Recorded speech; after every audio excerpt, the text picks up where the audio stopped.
If we can measure it, we can manage it. And in the tobacco world, it's really important to be able to measure it. Having data shines light on the problem. And without that light, that sunshine that comes from data, you really can't address a problem. And that's what this global tobacco surveillance system has done. It has shed light on the problem of tobacco use around the world in almost every country. The global tobacco surveillance system provides an opportunity for countries to collect their own data, but using a system that provides consistency and standard processes for the data collection. So they have the opportunity through training where our staff go in, work with them in country to build their skills and build their capacity to do the data collection, to be able to use the tools and resources that have been made available, and to ensure that there is that high quality data that is collected. And then the countries can be confident that the data that they have and that they've collected is reliable and valid to support the interventions that they're working on and the policies that they're trying to advance.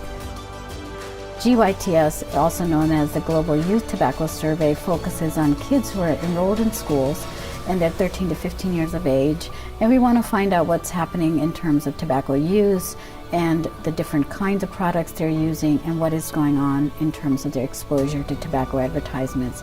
We also have GATS, which is the Global Adult Tobacco Surveillance System, where we collect data from adults 15 years of age or older, so the countries can make decisions about what they need to do. And again, data are useful in terms of not only describing the landscape, but also telling a story. Data always tell a story, and I think our two systems, being the gold standards, tell a very complete story of what's going on in the tobacco landscape. We know partly through these surveys that there are a billion smokers in the world, and that there will be millions of deaths a year from tobacco use. And having the data to document the extent of the problem in nearly every country is invaluable. You really can't put a price tag on the importance of having that information to drive programs and to evaluate the success of those programs. And I think one of our best examples is Philippines. They had a landmark legislation passed in 2012 related to their national tax on tobacco products. And the idea behind that for them was they would generate revenues to be able to address public health problem of tobacco use.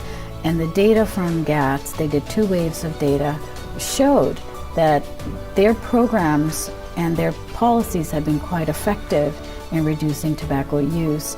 And it also allowed them to take the taxes and invest in public health programs that directly address the tobacco burden and epidemic. So that's a really good example of how data are used. Another example we have is from India, which used one of their laws to ban gutka. And they were able to use their GATS data. They collected 2 waves of GATS data to demonstrate the effectiveness of the gutka bans. The CDC's Office on Smoking and Health's vision is a world free from tobacco-related disease and death.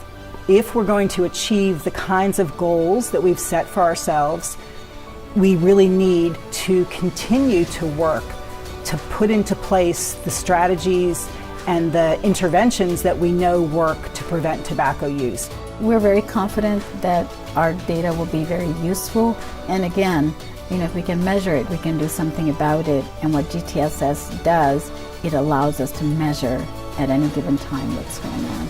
So we're very proud of our system.